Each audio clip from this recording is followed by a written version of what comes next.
Kerala PSC നടത്തിയ degree level prelims stage 1ൻ്റെ answer കീയാണ് നമ്മളിവിടെ ഡിസ്കസ് ചെയ്യുന്നത്. ഇതിൻ്റെ 21 മുതൽ 40 വരെയുള്ള ചോദ്യങ്ങളാണ് ഈ സെഷനിൽ നമ്മൾ ഡിസ്കസ് ചെയ്യുന്നത്. അപ്പോൾ ചോദ്യങ്ങളിലേക്ക് പോവാം. National governance plan was formulated by the following department. National governance plan അതായത് NEGP ഏതൊക്കെ ഡിപ്പാർട്ട്മെൻറ്റുകളാണ് ഫോർമുലേറ്റ് ചെയ്തത്? ഇവിടെ 4 ഓപ്ഷൻസ് തന്നിട്ടുണ്ട്. ഇതിൽ ഇലക്ട്രോണിക്സ് ആൻഡ് ഇൻഫർമേഷൻ ടെക്നോളജിയും അതുപോലെ തന്നെ department of administrative reforms and public grievances. അപ്പോൾ ഇത് രണ്ടും ഓപ്ഷൻ 1 and 2 ആണ് ശരി ഉത്തരമായിട്ട് വരുന്നത്. Only option 1 and 2 are actual department involve in NEGP. ഇതിൽ പറയുന്ന 3 ഉം 4 ഡിപ്പാർട്ട്മെൻറ്റുകൾ ശരിക്കും എക്സിസ്റ്റ് ചെയ്യുന്ന പോലുമില്ല. അപ്പോൾ ശരി ഉത്തരം വരുന്നത് എന്താണ്? 1 and 2 ആണ്. Electronics and information technology and department of administrative reforms and public grievances എന്നതാണ് ശരി ഉത്തരം. അടുത്തത്, under the section 24 of the RTA act Kerala exempted certain organisation but they must provide information in case of. Section 24 RTA act പ്രകാരം എന്തൊക്കെയാണ് വരുന്നതെന്നാണ്. Options: policing, corruptions, human right violations, honour killings. ഇതിൽ എന്തൊക്കെയാണ് വരുന്നത്? കറപ്ഷൻ വരുന്നുണ്ട്, അതുപോലെ തന്നെ ഹ്യൂമൻ റൈറ്റ് വയലേഷനും വരുന്നുണ്ട്. സെക്ഷൻ 24 വരുന്ന കാര്യങ്ങളാണ് ഇതൊക്കെ. കറപ്ഷനും വരുന്നുണ്ട്, അതുപോലെ തന്നെ ഹ്യൂമൻ റൈറ്റ് വയലേഷനും വരുന്നുണ്ട്. Section 24 mandates disclosure in case of corruption and human right violation even for exempted bodies. Policing and honor killings are not exemption under the section 24. അപ്പോൾ ആൻസർ വരുന്നത് എന്താണ്? ഓപ്ഷൻ ബി ആണ്, 2 and 3. അതായത് കറപ്ഷനും human right വയലേഷനുമാണ് ശരി ഉത്തരമായിട്ട് വരുന്നത്. അടുത്ത ചോദ്യം, which of the following are true anti defection law? Anti defection law കൂറുമാറ്റ നിരോധന നിയമവുമായിട്ട് ബന്ധപ്പെട്ടിട്ടുള്ള ഏതൊക്കെയാണെന്ന് നോക്കാം. Add to the constitution in 1985. 1985 constitution add ചെയ്തത്, ശരിയാണ്. 52nd അമെൻമെൻറ്റ് ആക്ട് പ്രകാരമാണ് ഇത് ആഡ് ചെയ്തിരിക്കുന്നത്. Inserted in the 10th schedule. അപ്പോൾ ഈ 3 പ്രസ്താവനകളും ശരിയാണ്. അതുകൊണ്ട് തന്നെ answer all of the above ആണ് വരുന്നത്. All the statement are correct regarding anti defection law implementation. Okay, അടുത്ത ചോദ്യത്തിലേക്ക് പോവാം. The 4 bases of the departmentalisation are popularly known as 4 Ps. They are. ഇതിൽ നമ്മൾ ഡിപ്പാർട്ട്മെൻറ്റലൈസേഷനിൽ യൂസ് ചെയ്യുന്ന 4 Ps ഏതൊക്കെയാണെന്നാണ് നമ്മളോട് ചോദിച്ചിരിക്കുന്നത്. അപ്പോൾ അത് ഏതൊക്കെയാണെന്ന് നമുക്ക് നോക്കാം. ഒന്നാമത്തത് പർപ്പസ്, ശരിയാണ്. പ്രൊമോഷൻ വരുന്നില്ല. പ്രോസസ്സ് ശരിയാണ്. പേഴ്സൺസും പ്ലേസും ശരിയാണ്. അപ്പോൾ ഏതൊക്കെയാണ് ആൻസർ? 1, 3 and 4 ആണ് ഇവിടെ ശരി ഉത്തരം ആയിട്ട് വരുന്നത്.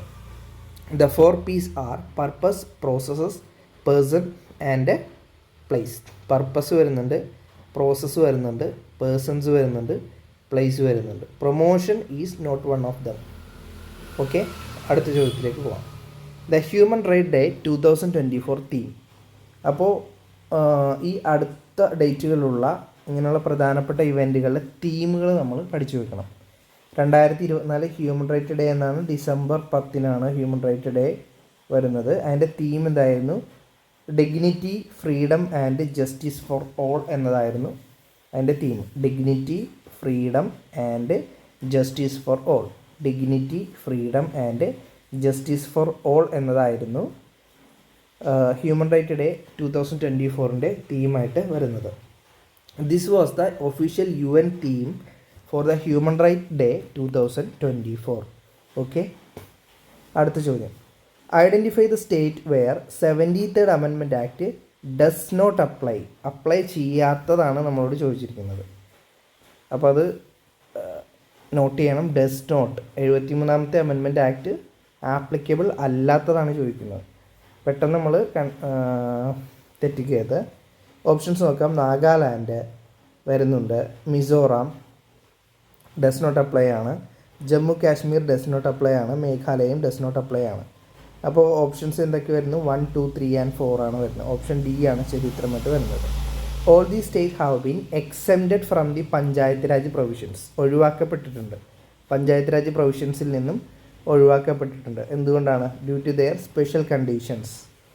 അവയുടെ പ്രത്യേക പരിഗണന മൂലം ഇതൊക്കെ ഒഴിവാക്കപ്പെട്ടിട്ടുണ്ട്. 73rd അമെൻമെൻറ്റ് അവിടെയൊക്കെ ഒഴിവാക്കപ്പെട്ടിട്ടുണ്ട്. Okay, the constitution of India was adopted and came to force. നമ്മളെല്ലാ PSC പരീക്ഷകളിലും കാണാറുള്ള ചോദ്യമാണ്.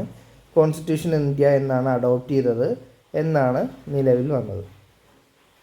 അഡോപ്റ്റ് ചെയ്തത് November 26, 1949 ആണ്. കെയിം ഇൻ ടു ഫോഴ്സ് ആവുന്നത് January 26, 1950 അപ്പോൾ അത് പഠിച്ചു വെക്കുക. Adopted on November 26, 1949 and enforce ചെയ്തത് January 26, 1950 ആണ്. ഓക്കെ, അടുത്ത ചോദ്യം. President rule can be imposed under. President rule impose ചെയ്യുന്ന ആർട്ടിക്കിൾ എത്രയാണ്? രാഷ്ട്രപതി ഭരണം വരുന്നത് 356ാമത്തെ ആർട്ടിക്കിളാണ്. Article 356 allows for the imposition of the president rule when constitutional machinery fails in a state. President rule impose ചെയ്യുന്ന ആർട്ടിക്കിളാണ് 356. ഒരു സ്റ്റേറ്റിൻ്റെ ഭരണം താറുമാറാകുമ്പോഴാണ് പ്രസിഡൻറ്റ് ഭരണം വരുന്നത്. 356ാമത്തെ ആർട്ടിക്കിൾ പ്രകാരമാണ് അത് വരുന്നത്. Okay, next one. The amendment known as mini constitution. എപ്പോഴും ചോദിക്കുന്ന ചോദ്യമാണ്. മിനി കോൺസ്റ്റിറ്റ്യൂഷൻ എന്നറിയപ്പെടുന്ന അമെൻമെൻറ്റ് എന്താണ്? 42nd അമെൻമെൻറ്റ് ആണ്. 1976 42nd അമെൻമെൻറ്റിനെയാണ് മിനി കോൺസ്റ്റിറ്റ്യൂഷൻ എന്ന് നമ്മൾ വിളിക്കുന്നത്. അടുത്തത് ആർട്ടിക്കിൾ 17. ആർട്ടിക്കിൾ 17 എന്തുമായിട്ട് ബന്ധപ്പെട്ടിരിക്കുന്നു? അബോലിഷൻ ഓഫ് അൺടച്ചബിലിറ്റി ആയിട്ടാണ് ആർട്ടിക്കിൾ 17 ബന്ധപ്പെട്ടിരിക്കുന്നത്. Article 17 explicitly abolishes untouchability and forbidden practice. അപ്പം ആർട്ടിക്കിൾ 17 എന്താണെന്ന് പഠിച്ചു വയ്ക്കുക. Article 17 explicitly abolishes untouchability and forbids its practice. Okay, അടുത്ത ചോദ്യം. മാറ്റുവിൻ ചട്ടങ്ങളെ സ്വയം അല്ലെങ്കിൽ മാറ്റുമതുകളെ നിങ്ങളെത്താൻ. ഇതൊക്കെ നമ്മൾ ചെറിയ ക്ലാസ്സുകളിൽ തന്നെ പഠിച്ചിട്ടുള്ളതാണ്. ഏതിൽ നിന്നുള്ളതാണ്? ചണ്ടാല ഭിക്ഷുകിയിൽ നിന്നുള്ള ഒരു വരിയാണിത്. മാറ്റുവിൻ ചട്ടങ്ങളെ സ്വയം അല്ലെങ്കിൽ മാറ്റുമതുകളെ നിങ്ങളെത്താൻ. This is the famous verse from the Kumaranasan poem Chandala Bhikshuki. കുമാരനാശൻ്റെ ചണ്ടാല ഭിക്ഷുകിയിൽ നിന്നുള്ള വരിയാണ് ഇത്. ഓക്കെ, അടുത്ത ചോദ്യം. Kadammanitta is famous for which ritual art. Kadammanitta എന്തിനാണ് പ്രസിദ്ധമായിട്ടുള്ളത്? ഏത് ആർട്ട് ഫോമിനാണ് പ്രസിദ്ധമായിട്ടുള്ളത്? പടയണിക്ക് പ്രസിദ്ധമാണ് Kadammanitta. Padayani is a traditional art form performed in Kadammanitta, Kerala. പത്തനംതിട്ടയാണെന്ന് തോന്നുന്നു. പത്തനംതിട്ടയിലെ കടമ്മനിട്ടയിലാണ് ഈ പടയണി എന്ന് പറയുന്ന ആർട്ട് ഫോം ഉള്ളത്. അടുത്തത് നവോത്ഥാനത്തിൽ നിന്നുള്ള ചോദ്യമാണ്. ആരാണ് സമത്വ സമാജം സ്റ്റാർട്ട് ചെയ്തത്? വൈകുണ്ഠസ്വാമികളാണ്. അയ്യ വൈകുണ്ഠസ്വാമികളാണ് സമത്വ സമാജം സ്റ്റാർട്ട് ചെയ്തത്. വൈകുണ്ഠസ്വാമികളാണ്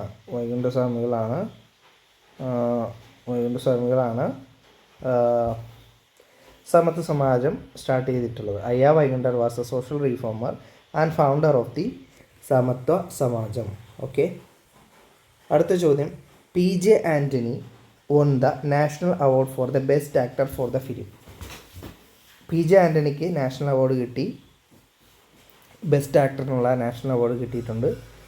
ഏതിനാണ്? നിർമ്മാല്യത്തിനാണ് PJ ആൻ്റണിക്ക് ബെസ്റ്റ് ആക്ടറിനുള്ള നാഷണൽ അവാർഡ് ലഭിച്ചിട്ടുള്ളത്. 1973 നിർമ്മാല്യം ഇറങ്ങിയത്. PJ Antony won the first national award for the Malayalam actor. Okay, അടുത്ത ചോദ്യം. Which Malayalam features Amba as A central character. Amba എന്ന് പറയുന്ന സെൻട്രൽ ക്യാരക്ടർ വരുന്നത് ഏത് മലയാളം നോവലിലാണ്? ആരാച്ചാറാണ്. KR മീരയുടെ ആരാച്ചാറിലെ പ്രധാന സെൻട്രൽ കഥാപാത്രമാണ് അംബ എന്ന് പറയുന്നത്. അടുത്തത്. Where is Cheraman Juma Masjid located. Cheraman Juma Masjid എവിടെയാണ് ലൊക്കേറ്റ് ചെയ്തിരിക്കുന്നത്? കൊടുങ്ങല്ലൂരാണ് ചേരമാൻ ജുമാ മസ്ജിദ് ലൊക്കേറ്റ് ചെയ്തിരിക്കുന്നത്. ഫസ്റ്റ് മോസ്ക് ആണ് Cheraman Juma Masjid is located in Kodungallur, Kerala. കേരളത്തിലെ കൊടുങ്ങല്ലൂരിലാണ് ചേരമാൻ ജുമാ മസ്ജിദ് ലൊക്കേറ്റ് ചെയ്തിട്ടുള്ളത്. അടുത്തത് ഭയകൗടില്യ ലോഭങ്ങൾ വളരുകില്ലൊരു നാടിന് is A slogan of which news paper. ഏത് ന്യൂസ് പേപ്പറിൻ്റെയാണ് സ്ലോഗനായിട്ട് വരുന്നത്? ഭയകൗടില്യ ലോഭങ്ങൾ വളരുകില്ലൊരു നാടിന്, ദേശാഭിമാനിയുടെ സ്ലോഗനാണ് ഇത്. അപ്പോൾ നിങ്ങൾ എല്ലാ ന്യൂസ് പേപ്പറിൻ്റെയും സ്ലോഗനുകൾ പഠിച്ചു വയ്ക്കുക. അടുത്ത പേജിൽ എന്തായാലും ഒരു ചോദ്യം ഉറപ്പാണ്. The line was the part of the slogan used by the Deshabhimani, a Malayalam news paper. Okay. അടുത്ത ചോദ്യം, in which year was the Olympic oath taken for the first time. Olympic പ്രതിജ്ഞ ഫസ്റ്റ് ടൈം എടുത്തത് ഏത് വർഷമാണ്? 1920. The first Olympic oath was taken during the Antwerp Olympics in 1920. 1920 Antwerp ഒളിമ്പിക്സിലാണ് ആദ്യത്തെ Olympic oath എടുത്തിട്ടുള്ളത്. Okay. അടുത്ത ചോദ്യം, the term libero is associated with which game. Libero എന്ന് പറയുന്നത് ഏത് ഗെയിമുമായിട്ടാണ് അസോസിയേറ്റ് ചെയ്തിരിക്കുന്നത്? ഏതാണ്? വോളിബോളുമായിട്ട് ബന്ധപ്പെട്ടിരിക്കുന്ന ടേമാണ്. വോളിബോളുമായിട്ട് അസോസിയേറ്റ് ചെയ്തിരിക്കുന്ന ടേമാണ് ലിബറോ എന്ന് പറയുന്നത്. Libero is a specialised defensive player in volleyball. വോളിബോളിലെ ഒരു സ്പെഷ്യലൈസ്ഡ് ഡിഫെൻസീവ് പ്ലെയറാണ് ലിബറോ എന്ന് പറയുന്നത്. ഓക്കെ. ഇന്നത്തെ അവസാനത്തെ ചോദ്യമാണ്, what is a national game of Bangladesh. ബംഗ്ലാദേശിൻ്റെ നാഷണൽ ഗെയിം എന്താണ്? ബംഗ്ലാദേശിൻ്റെ നാഷണൽ ഗെയിമാണ് കബഡിയാണ് ബംഗ്ലാദേശിൻ്റെ നാഷണൽ ഗെയിമായിട്ട് വരുന്നത്. Kabaddi is officially declared as a national sports of Bangladesh. ബംഗ്ലാദേശിൻ്റെ നാഷണൽ സ്പോർട്സാണ് കബഡി എന്ന് പറയുന്നത്. അപ്പോൾ 20 ക്വസ്റ്റ്യൻസ് നമ്മളിപ്പോൾ ഡിസ്കസ് ചെയ്തു. ഇതുപോലെ ഈ പ്രിലിമിനറിയുടെ 100 ചോദ്യങ്ങളും ഡിസ്കസ് ചെയ്യുന്നതായിരിക്കും, വിത്ത് എക്സ്പ്ലനേഷൻ ആയിരിക്കും.